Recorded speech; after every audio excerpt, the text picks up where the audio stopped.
Shalom. Siapa di sini sudah setia mengisi cawan mendukung Israel, boleh angkat tangannya. Terima kasih ya. Luar biasa. Upah yang pergi dengan upah yang tinggal sama, saudara. Amin. Hari ini kita mau impartasi. Dan sekali lagi buat yang kemarin juga kita bersama-sama pergi ke Israel, kita mau meneguhkan sekali lagi ya. Karena Tuhan itu ajaib, Dia merekayasa. Kemarin saudara siapa datang ibadah boleh angkat tangan? Oke, rata-rata datang ibadah ya, sudah tahu ceritanya ya, saya tidak ulang. Bu Panglima sudah cerita bagaimana Tuhan merekayasa segala sesuatunya. Kita berapa hari di sana, saya nggak tahu kemarin di-mention nggak ya, kita berapa hari di sana, hari ke itu perjalanan benar-benar kalau bukan Tuhan yang kasih kekuatan dan entah bagaimana Tuhan merekayasa pasukan itu sepakat ya saudara ya, dengan segala ketidakpastian. Dan saudara tahu kita pertama kali itu nyampe di Mesir malam pertama apa malam kedua? Malam pertama ya. Malam pertama itu kita baru nyampe hotel jam 3 atau jam 4 pagi, saya lupa. Jam 3 pagi dan kita harus bangun jam 5, saudara ya. Jadi itu kalau bukan Tuhan yang kasih kekuatan dan benar-benar gak ada yang, menurut saya hampir selama di Israel gak ada yang sakit. Saya gak dengar sih kalau ada yang sakit. Gak ada sama sekali, mulai dari yang paling kecil Mial Elion sampai yang besar gak ada sama sekali. Tuhan benar-benar kasih ya. Tapi kalau pas pulang ada yang sakit ya berarti harus boundless energy lagi ya. Tadi minta kekuatan lagi dari Roh Kudus. Suara saya hilang timbul saudara. Saya nyampe, saya kloter kedua yang sampai karena kerjaan dan lain sebagainya, saya harus pulang duluan. Dan hari Minggu itu langsung ada KKR anak-anak rumah singgah di Depok. Jadi saya nyampe tuh jam 1 subuh, baru mendarat, jam 3 baru sampai rumah, jam 5 pagi sudah siap-siap lagi untuk sarumbel. Wah, ini trip Israelnya belum selesai. Saya bilang lanjut tidur masih belum bisa. Tapi saya benar-benar lihat Tuhan itu beri kekuatan. Ya, dan itu juga impartasi yang saya yakin Tuhan mau beri buat setiap kita di tempat ini. Kenapa? Karena kemarin Ibu Panglima sudah bilang, walaupun kita sudah diberi jaminan, kita sudah diberi 7 sumpah, dan Tuhan rekayasa ditahan selama kami di sana. Ada beberapa berita bahkan waktu kami di Garden Tomb. Jadi sebelum ke Garden Tomb itu kami di Padang Gembala, itu orkestra Heset yang hari ini kita mau impartasi ya saudara ya. Lalu di Heset itu sebelum, banyak yang nggak tahu, sebelum orkestra Heset itu kami diberi kabar, berapa pemimpin itu TL-nya beri kabar, tolong doa karena Iran mau serang Israel. Ya, jadi kami di situ benar-benar perang lah. Kita pokoknya oke, kita doa. Sebenarnya beberapa Padang Gembala itu letaknya di Palestina, saudara, di Bethlehem. Dan beberapa pengurus di sana itu sebenarnya agak keberatan karena saudara tahu gaya kita menyembah kan nggak pernah sunyi senyap ya, saudara ya. Selalu volume di atas rata-rata. Jadi mereka udah tahu lagi kondisi mencengangkan di sana. Kita tetap teriak-teriak, kita tetap menyembah dengan sekuat tenaga. Dan beberapa itu sebenarnya protes, bahkan ada satu romonya apa siapalah, pokoknya pengerja di itu kan gereja ortodoks di sana saudara ya, pengurusnya itu duduk di belakang WL nungguin saudara ya. Tapi kita benar-benar lihat Tuhan itu merekayasa semuanya. Sampai setelah itu kami ke Garden Tomb. Di Garden Tomb pun sebelum kami mulai, dari pengurusnya sudah bilang, kalau nanti tiba-tiba ada alarm berbunyi, saya kasih tahu dulu tempat persembunyian, katanya ya. Jadi dia udah kasih tahu ada tempat persembunyian di bawah. Kalau nggak muat, ada kapel lagi sebelah sana. Semua langsung buru-buru pergi ke sana kalau alarm berbunyi ya. Jadi kita sambil translate waktu itu, kebetulan saya yang translate, beberapa langsung gini, tolak dalam nama Yesus. Ya udah kita langsung gini, iya. Kalau nanti ada alarm berbunyi, tolak dalam nama Yesus ya begitu ya. Jadi kita semua langsung translate begitu, nggak ada, pokoknya nggak ada roket, nggak ada bom, nggak ada apapun boleh datang karena kami ada di sana. Dan untuk itulah kita ada di sana. Dan ajaib, tidak jadi ada serangan-serangan yang dahsyat luar biasa, saudara. Tapi memang beberapa kali itu seperti itu. Waktu rombongan Ibu Panglima, Bu Iin dengan imam atau siapa saya lupa, mereka baru perang di daerah Haifa. Mereka baru keluar dari sana, tamannya Haifa diserang. Jadi benar-benar Tuhan itu merekayasa semuanya ya. Tapi kita percaya hari ini banyak hal direduksi dan ditahan begitu rupa oleh Tuhan karena pasukan terdahsyatnya yang di sini dan yang di sana kita menyatukan kekuatan. Amin. Oke, saya mau mulai bagikan dari impartasi Heset. Oh ya, saya mau sharing sedikit. Tadi Ibu Cherry sharing tentang menyenangkan hati Tuhan, saudara. Betul, saudara ya. Kita ini bisa menyenangkan hati Tuhan dari hal yang paling kecil sampai hal besar. Ya, memang bobotnya berbeda. Kalau saudara menyerahkan anak, of course bobotnya beda dengan saudara nurut kalau Tuhan suruh saudara duduk diam di rumah. Nah, itu sama-sama menyenangkan hati Tuhan nggak? Sama, tapi bobotnya beda. Contoh, kalau saudara ini orangnya emang bawel, suka ngomong sama orang baru ya. Ada orang kan memang dari sananya ceriwis ya saudara ya. Ngomong sama orang baru tuh nggak mikir langsung gitu ya. Dan saudara ini senang ketemu orang, saudara cerita tentang Tuhan bla bla bla bla bla bla bla. Tuhan seneng nggak? Seneng. Tapi kalau saudara ini orang yang susah ngomong, takut ketemu orang, tapi saudara paksain diri saudara buat ketemu orang dan menginjil cerita tentang Tuhan Yesus, menurut saudara bobotnya lebih besar yang A atau yang B? Yang B. Jadi Tuhan itu, menyenangkan hati Tuhan itu gini saudara ya. Siapa Tuhan bukan tergantung dari cara kita, tapi cara pandang kita melihat Tuhan itu seringkali mempengaruhi bagaimana Tuhan juga memperlakukan kita. Contoh, kalau saudara ini suaranya jelek gitu ya saudara ya, nggak bagus lah gitu ya. Tapi saudara itu pengen selalu setiap kali saudara sendiri doa atau saudara di sini gitu ya, mungkin suara nggak bagus, tapi saudara nyanyi sekencang-kencangnya, sekuat tenaga. Padahal suara udah deh nggak bakal, boro-boro masuk audisi aja udah ditolak gitu ya saudara ya. Tapi dengan sekuat tenaga dan Tuhan melihat itu. Dan itu menyenangkan. Tapi kalau kau punya suara super bagus, engkau dikasih kesempatan di sini berdiri di depan, dan engkau menyembah, tapi engkau menyembahnya itu karena rutinitas, maka apakah itu menyenangkan hati Tuhan? Enggak. Contoh kedua, saudara ini di keluargamu mungkin engkau nggak pernah dekat dengan sosok ayah atau sosok ibu. Ya. Jadi waktu Tuhan perkenalkan dirinya sebagai Bapa, itu sulit dimengerti otak saudara. Mudeng ya. Karena gak pernah ada sosok Bapak yang baik dalam hidupku. Jujur nih saya dari kecil, papa saya itu banyak menginjil keluar saudara ya, dalam tanda kutip. Jadi kadang ada kadang tiada ya saudara ya. Jadi waktu kecil apakah saya full dengan kasih Bapak? Enggak, saya enggak full. Tapi saya bersyukurlah saya punya paman-paman saya yang mereka waktu saya kecil lumayan dekat, tapi tetap mereka tidak tinggal bareng sama saya. Walaupun mereka menunjukkan ke saya bahwa bapak dan laki-laki baik itu masih ada ya. Jadi gambaran seorang bapak yang baik itu nggak sepenuhnya nggak rusak lah dari otak saya gitu.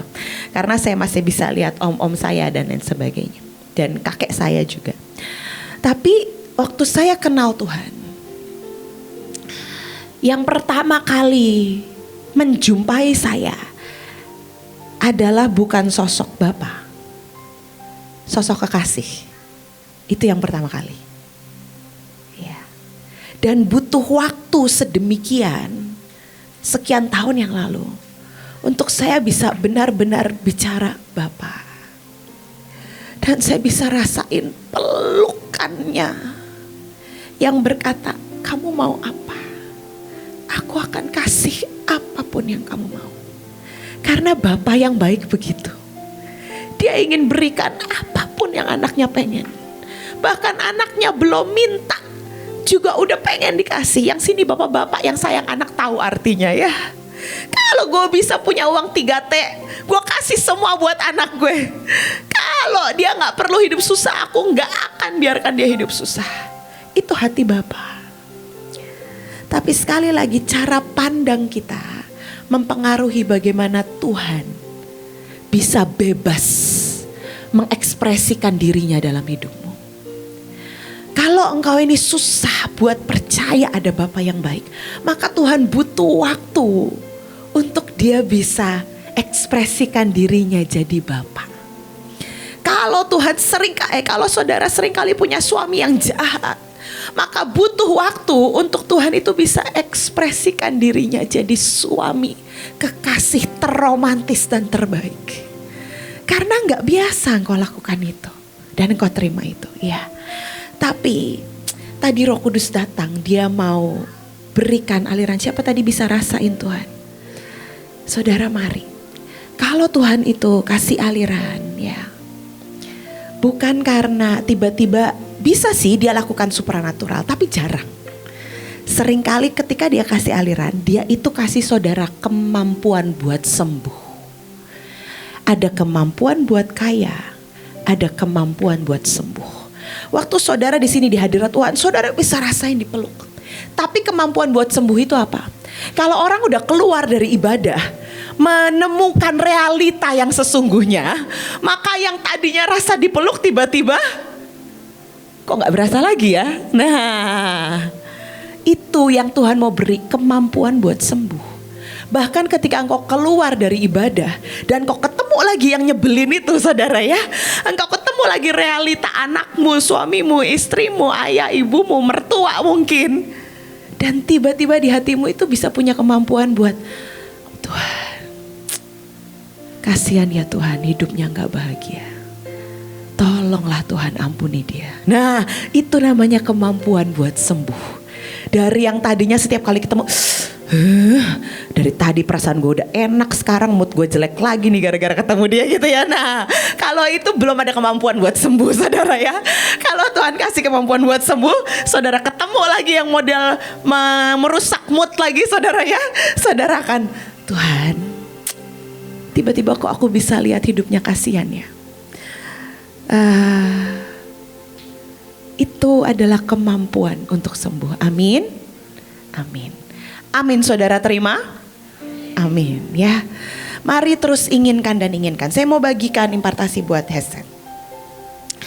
Ayatnya itu dari Yesaya 54 saudara.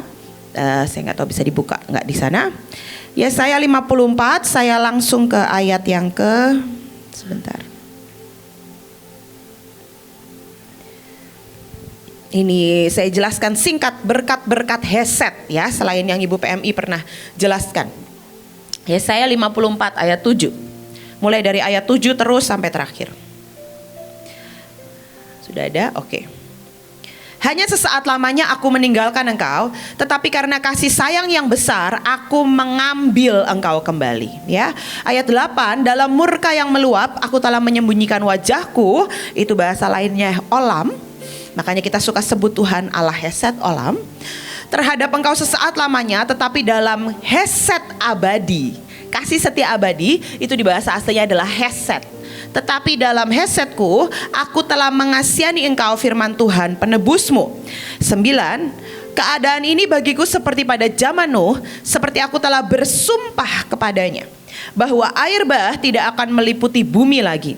Demikianlah aku telah bersumpah bahwa aku tidak akan murka terhadap engkau dan tidak akan menghardik engkau lagi. Jadi berkat Hesed yang pertama tadi adalah Tuhan akan mengambil kembali seberapapun errornya kita.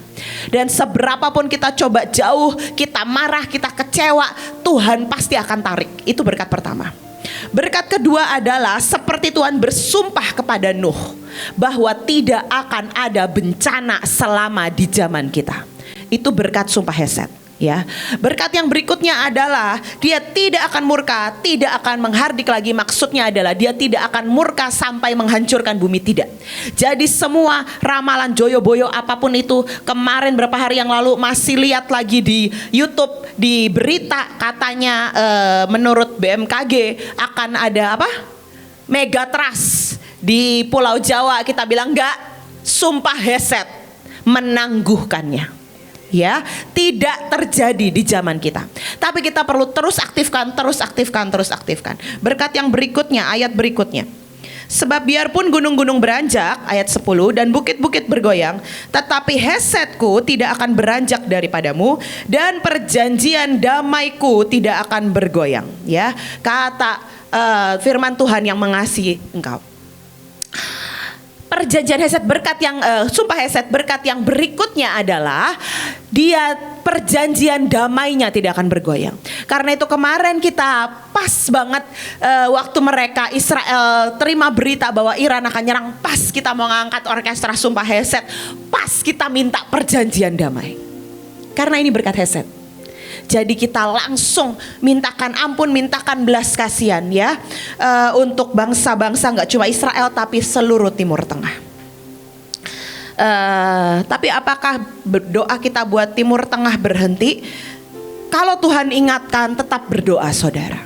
Ya, karena biar bagaimanapun kita perlu mereka nggak cuma berhenti perang, tapi kerinduan Tuhan adalah untuk mereka dilawat Tuhan. Kerinduan Tuhan adalah untuk mereka benar-benar terima kesempatan untuk bertemu dengan Mesias. Saudara tahu, biar bagaimanapun saya yakin Tuhan merekayasa. Waktu kita di sana di Israel, tour guide-nya itu ada salah satu bilang begini. Tahu nggak? Di Yardenit atau di Galilea saya lupa. Di salah satu tempat di sana baru saja minggu lalu sebelum kami pergi ke sana. Minggu lalu ada 700 orang Yahudi dibaptis terima Yesus. Dan saya bilang gini, Tuhan, biar bagaimanapun Tuhan gak pernah kalah. Tuhan rekayasa, mungkin di tengah kekhawatiran mereka, ketakutan mereka berdoa. Dan ada menara doa di Israel, salah satunya menara Rick Reading kalau saudara pernah tahu. Dan dia sebarin ke seluruh bangsa-bangsa, tolong doa buat Yerusalem, tolong doa buat Israel. Saya yakin cawan doa buat Israel lagi banyak banget hari-hari ini dari banyak anak-anak Tuhan di bangsa-bangsa. Dan itu membuat Tuhan bisa merekayasa, menyentuh dan menjumpai hati orang-orang bangsa Yahudi, dan mereka bertemu dengan Yesus ya. Ayat yang langsung lompat, ayat yang ke-11. Hai yang tertindas, yang dilanggar angin badai, yang tidak dihiburkan, sesungguhnya aku akan meletakkan alasmu dari batu nilam dan dasar-dasarmu dari batu hitam dan dasar-dasarmu dari batu nilam. 12, aku akan membuat kemuncak-kemuncak tembokmu dari batu delima, pintu-pintu gerbangmu dari batu manika merah, dan segenap tembok perbatasanmu dari batu permata. Saudara, lumayan kalau saudara benar-benar masuk dalam sumpah Hesetmu, saudara bisa dapat kesempatan buat masuk dalam Yerusalem baru Tuhan. Karena batu nilam adalah dasar kedua dari 12 gerbang Yerusalem baru. Ya baru kedua sih, belum ke-12 saudara ya. Lumayan, kedua aja kalau sudah masuk Yerusalem baru itu reward, upah, fasilitasnya di surga itu jauh lebih banyak daripada kalau saudara nggak di tingkat Yerusalem baru. Kalau saudara bingung Yerusalem baru itu apa? Di surga itu ada level-level, ada tingkatnya saudara. Ya, orang yang di sebelah ke kiri apa kanan Yesus saya lupa, yang hari itu berkata, Tuhan kalau engkau ke surga ingat aku di Firdaus ya. Nah itu tingkat-tingkat bawah saudara. Karena dia sebelum meninggal langsung terima Yesus. Nah itu tingkat bawah. Jadi kalau ada saudara-saudara, teman, siapapun sebelum meninggal persis baru dibaptis, baru terima Yesus, masuk surga enggak? Ada kesempatan masuk surga, tapi bawah. Nah kalau di bawah itu nggak ada rumah, cuma tapi enak nggak? Gak enak, jauh dari neraka mah 1.000.000 miliar kali lebih enak daripada neraka saudara ya. Dan tetap jauh lebih adem, lebih enak, tetap ada rerumputan hijau, tapi di bawah nggak punya rumah, tinggalnya di barak berame-rame, mungkin satu tempat tinggal bisa 100 orang gitu ya saudara ya. Tapi itu pun sudah ban-ban kamsya, percayalah. Kalau orang udah sampai sana, terima kasih Tuhan, ini jauh lebih enak daripada yang ujung sana neraka kelihatan saudara ya. Tapi ada level lagi, tingkat kedua, mulai ada rumah kecil sekali ya, bukan rumah sih, lebih kayak rumahnya itu isinya nggak sampai 100, isinya sampai mungkin cuma 10 orang, ya lumayan lah ya, udah lebih lumayan. Nanti saudara tingkat ketiga mulai ada rumah kecil, tingkat keempat dan lain sebagainya. Nah kalau saudara makin ke atas lagi, maka saudara akan masuk Yerusalem baru. Itu kota Allah kata Alkitab, dekat dengan istana Allah, semakin dekat. Saudara di Yerusalem baru, maka saudara akan semakin dekat di istana Allah. Dan of course, sudah tentu hadirat Tuhannya semakin kencang saudara di sana ya. Tapi kita nggak mau ngomongin itu. Cuman berkat Hesed salah satunya ternyata adalah kalau saudara benar-benar hidup dalam berkat ini, dan saudara benar-benar terima sumpah Hesednya Tuhan pribadi dalam hidupmu, maka saudara punya kesempatan loh masuk Yerusalem baru. Ya. Next ayat ke-13. Semua anakmu akan menjadi murid Tuhan. Anak-anak itu berkat berikutnya. Saya udah lupa nih urutan berkat keberapa nih saudara ya. Kalau saudara mencatat. Semua anakmu akan menjadi murid Tuhan dan besarlah kesejahteraan mereka. 14, engkau akan ditegakkan di atas kebenaran. Jadi berkat yang berikutnya adalah anak-anak kita, keturunan kita, baik anak jasmani maupun anak rohani, mereka akan diajari Tuhan sendiri. Tuhan akan bawa mereka punya kehausan dan kelaparan akan Tuhan. Tuhan akan bawa mereka punya roh pengenalan akan Tuhan. Karena gak ada satupun bisa kenal Tuhan tanpa roh pengenalan akan Tuhan. Dan siapa itu? Pribadi Roh Kudus sendiri. Ya, next ayat ke-14, engkau akan ditegakkan di atas kebenaran. Dan ini yang keren, engkau akan jauh dari pemerasan, sebab engkau tidak usah lagi takut. Dan engkau akan jauh dari kekejutan, sebab ia tidak akan mendekat kepadamu. Percayalah, hidupmu gak akan ada yang namanya pemerasan, gak akan ada teror-teror iblis yang bisa menang terhadap hidupmu. Engkau akan dijagai begitu rupa. Tapi juga lebih keren lagi ayat langsung lanjut ayat ke-17. Setiap senjata yang ditempa terhadap engkau tidak akan berhasil. Dan setiap orang yang melontarkan tuduhan melawan engkau dalam pengadilan akan engkau buktikan salah. Artinya apa? Gak ada tuntutan, gak ada kesalahan, gak ada apapun yang iblis coba sodorkan di hadapan Tuhan untuk membelenggu hidup kita yang bisa dibuktikan. Semua tuntutan dia dibuktikan salah, karena Tuhan bela sedemikian rupa dengan sumpah Hesed. Amin. Oke, itu berkat sumpah Hesed ya. Nah ada satu lagi saudara ya. Sebentar. Tapi Tuhan juga berkata begini. Di Yeskiel 16 ayat ke-8. Hari itu waktu kami berdoa, Tuhan, apa yang kau mau lakukan untuk orkestra sumpah Hesed ini. Dan coach dapat dari Tuhan juga, yuk mari kita mintakan ampun untuk bangsa Israel dan semua Timur Tengah dan semua bangsa-bangsa. Hari itu saya bersyukur, kesaksian sedikit saudara ya. Israel kemarin itu puanas saudara ya. Mungkin deklarasi kita kurang kencang apa bagaimana saudara ya. Kita deklarasi 25 ya. Tapi di sana kenyataannya ya 37, 38 saudara ya. Dan di Mesir paling puanas saudara. Puanas nas. Sampai banyak yang gak bisa tidur karena kepanasan. Malam itu panas, gak ada dinginnya. Waktu kami di Israel terutama kalau siang siang ke sore jam 3 jam 4 itu panas sekali saudara. Jadi orkestra dan ibadah kita di hari pertama, kedua, ketiga itu lumayan. Kalau udah siang itu lumayan harus membangkitkan seluruh tenaga saudara ya. Kenapa? Karena capek, panas, kebanyakan jemaat itu capek, panas, dan untuk konsentrasi itu butuh effort banget saudara, mudeng maksudnya ya. Kalau di sini saudara enak ibadah, ada AC, duduk nyaman, LED segede-gedenya gitu ya saudara ya. Udah, kalau di sini pun susah konsentrasi, apalagi di tempat panas saudara, udah makin susah lagi dengan segala jenis keterbatasan yang lainnya.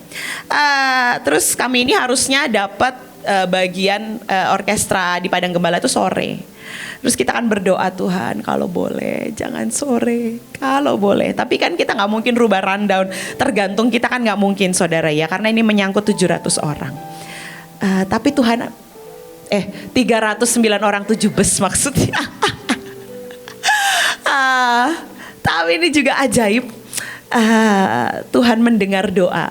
Jadi karena masalah teknis saudara ya, karena masalah teknis dan lain sebagainya, akhirnya orkestra kita dipindah ke jam 7 pagi. Kita bilang gini, wah puji Tuhan, puji Tuhan, puji Tuhan. Orang masih pada bangun, masih pada fresh, luar biasa ya.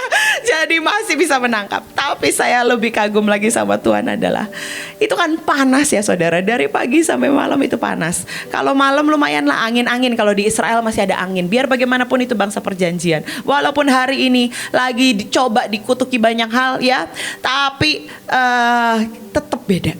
Kalau saudara pernah ke Israel dan saudara perginya dari negara lain, dari Mesir, dari Jordan atau dari manapun, saudara bisa rasain bedanya. Biar bagaimanapun. Cuma tetap panas saudara, untuk ukuran Israel tetap panas ya. Bahkan kalau lagi panas-panasnya kita bilang gini, wah Bekasi kalah nih, kalah panas kita bilang ya. Tapi yang ajaib adalah pagi itu tiba-tiba adem saudara. Suhu itu turun jadi berapa, saya sampai gak lihat suhu 20 berapa. Tiba-tiba adem saudara, 20 sekian lah. Tiba-tiba adem, saya sampai keluar lobi saya gini, loh kok dingin? Jangan-jangan winter datang duluan, saya bilang gitu. Saya udah mau siap-siap ambil jaket karena tiba-tiba adem. Tapi waktu sampai bus saya mudeng maksud Tuhan. Wah ini mau orkestra, bagian mempelai. Tuhan tahu mempelai seniornya gak tahan panas ya saudara ya. Coach Iren itu kalau panas itu konsentrasi berkurang 50% saudara. Jadi Tuhan itu biar bagaimanapun mengerti sekali ya. Enak selalu saudara terima sumpah ya Set. Bahkan hal-hal kecil aja Tuhan perhatiin loh saudara. Kalau hidupmu berkenan, hal-hal kecil aja Tuhan perhatiin ya. Dan hari itu dingin bener ya, yang ke Israel ya, ingat ya di Padang Gembala dingin dan adem banget dan enak banget hari itu. Kita perang dan kita angkat dan Tuhan dengan ajaibnya membukakan ya. Tapi sekali lagi ini yang nanti akan kita lakukan. Yeskiel 16 ayat 8. Maka aku lalu dari situ dan aku melihat engkau. Sungguh engkau sudah sampai pada masa cinta berahi. Aku menghamparkan kainku kepadamu dan menutupi auratmu. Dengan sumpah aku mengadakan perjanjian dengan engkau. Demikianlah firman Tuhan Allah. Dan dengan itu engkau punya. Bukankah lagu 7 sumpah itu juga berkata begitu ya saudara? Biarkanlah selamanya kasih setiamu memelukku, kau jadikanku milik kesayanganmu ya saudara. Tapi hari itu waktu saya tanya Tuhan, Tuhan bilang hamparan kain nak, hamparan kain. Terus saya buka Alkitab, ternyata ayatnya di sini menghamparkan kain, menutupi aurat itu artinya apa? Semua ketelanjangan, semua kesalahan, semua tuntutan ditutup sama Tuhan. Selesai. Dan bahkan dia bersumpah, engkau punyaku seutuhnya. Dan kalau saudara ingat khotbah Ibu Panglima tentang sumpah Hesed, salah satu berkatnya adalah seluruh bangsa akan tahu dan mengakui bahwa engkau yang dicintai. Karena engkau kepunyaannya, milik kesayangannya. Amin. Jadi yuk mari kita mau angkat sumpah Hesed.